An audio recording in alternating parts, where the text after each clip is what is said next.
कोणी प्रेशरला भीक घालणार नाही। इथं सगळे निवडून आलेले सदस्य आहेत, अनेक पदाधिकाऱ्यांनी राजीनामे दिलेले आहेत। अरे आम्ही जनतेसाठी आम्ही आहोत। आमच्या ओबीसीचे हक्क अधिकार अडचणी मांडण्याचा प्रयत्न आम्ही करू।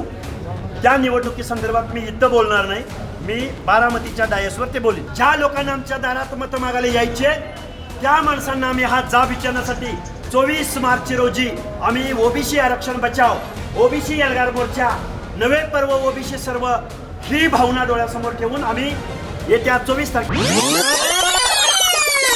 चर्चा नाही, फक्त ऑलरेडी हे आमचं संविधानिक पद जे मूळ ओबीसींना मिळायला हवं होतं ते पद ऑलरेडी इथल्या राज्यकर्त्या लोकांनी राजे रजवाड्यांनी हे त्यांच्या घरामध्ये घेतलेलं आहे। त्यामुळे आमच्या मागासवर्गीयांच्या ताटात अनाथ माती कालवण्याचं काम, ज्यांना आम्ही पिढ्यानपिढ्या मतदान दिलं, ज्यांना आम्ही मान सन्मान दिला, ज्यांना आम्ही राजे म्हणून मान सन्मान दिला, त्या माणसांनी आम्हा मागासवर्गीयांना जे घटनेनं जे मंडळ आयोगाच्या माध्यमातून जे ओबीसीला आरक्षण मिळालेलं होतं ते आरक्षण हिरावून घेण्याचं काम फलटणमधल्या लोकांनी केलंय। आणि त्याच्या पलीकडे जाऊन महाराष्ट्राचे मुख्यमंत्री आणि महाराष्ट्रातल्या अनेक मंत्र्यांनी सांगितलं होतं की आम्ही 2 सप्टेंबरचा GR काढलाय, तो मूळ ओबीसीच्या आरक्षणाला धक्का लागत नाही। मग त्याची प्रयोगशाळा आमच्या फलटणमध्ये केली का तुम्ही? ही प्रयोगशाळा कोल्हापूरचं महापौर पद देताना तुम्ही कुणाला दिलं? पिंपरी चिंचवडमध्ये पुण्यामधली परिस्थिती काय? त्याचबरोबर अहिल्यानगरमधला महापौर कोण झाला? त्याचबरोबर छत्रपती संभाजीनगरमध्ये काय दौंडचा नगराध्यक्ष कोण झाला? अशी शेकडो उदाहरणं आमच्याकडे आहेत। त्यामुळं इथल्या राज्यकर्त्या लोकांनी ओबीसीच्या अनाथ माती कालवण्याचं काम केलेलं आहे। आज रोजी ओबीसीचं आरक्षण संपलेलं आहे। हे झालं पंचायत राज निवडणुकीमधलं। MPSCची यादी घ्या, UPSCची यादी घ्या, शिक्षण आणि नोकऱ्याच्या एंट्री पॉइंटला बोगस सर्टिफिकेटचा सुळसुळाट या महाराष्ट्रामध्ये सुटलेला आहे आणि मूळ ओबीसीचं आरक्षण संपलेलं आहे। ओबीसींना माझी विनंती आहे, आपल्या लेकरा बाळांसाठी आपल्या आरक्षणाच्या संरक्षणासाठी तुम्ही एकत्र या, अन्यथा गुलामीमध्ये त्यांची गुलामी करायला तयार राहा। हे बघा 24 तारखेला 24 मार्चला फलटणमध्ये ऐतिहासिक असा मोर्चा होईल। लाखोच्या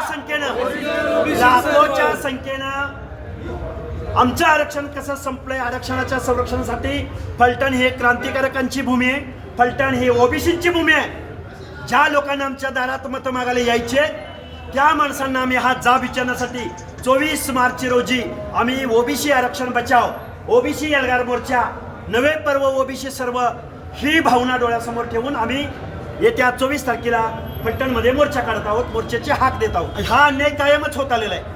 ज्या फुले शाहू आंबेडकरांनी देशाला दिशा दिली, ज्या फुले शाहू आंबेडकरांनी पुरोगामी विचार महाराष्ट्राला दिला, त्याच महाराष्ट्रामध्ये ओबीसींना 0.5% वर बजेट दिलं जात नाही।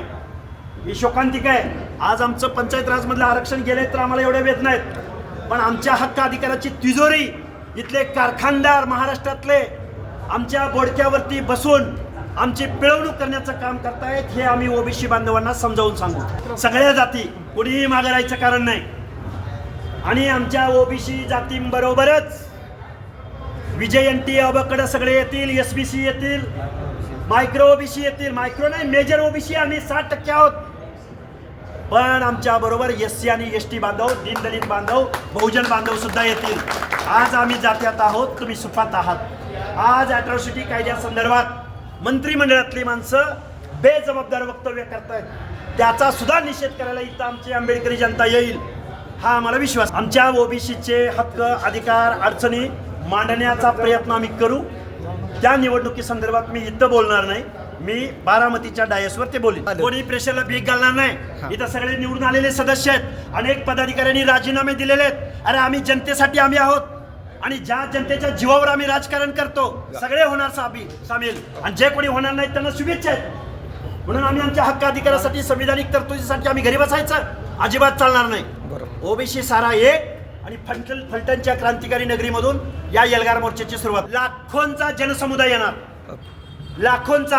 हे कुणाच्या लेकीचं लग्न नाही, कुठल्या पक्षाचा मेळावा नाही, कुठल्या पक्षाची पार्टीचा इथं कोण बांधील? अरे आम्हाला विचारत नसाल काय बांधील की अरे गुलामी काय करताय? गुलामी नाही, फलटण तालुक्यातील अजिबात होणार नाही, सगळे येतील। ओबीसी एकजुटीचा